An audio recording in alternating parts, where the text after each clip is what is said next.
నేనైతే ఇప్పుడే సగ్గుబియ్యం పాయసం అయితే చేశాను. నాకు చాలా ఇష్టం, ఎందుకంటే సగ్గుబియ్యం మంచిది అని చెప్తారు కదా తినమని. అందులో నేను మిల్క్ యాడ్ చేసి సగ్గుబియ్యం కొనేసి బెల్లం ఎక్కువ వేసి చేస్తాను. చాలా బాగుంటుంది, ఇలా తిక్కుగా చాలా అంటే చాలా బాగుంటుంది. ఒకసారి తినైతే చూస్తాను ఎలా ఉంటుందో.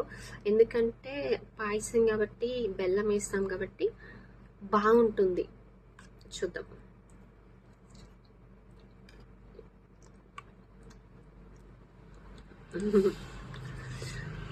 నాకు చాలా ఇష్టం సగ్గుబియ్యం. ఇలా పాలు బెల్లం ఇలా కలిపి పాయసంలాగా చేయటం చాలా బాగుంది.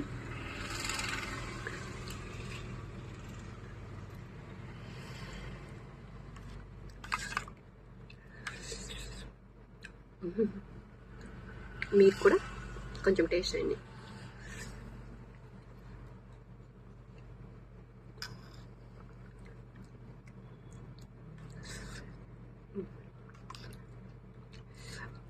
అలా దిష్టి పెట్టుకోండి.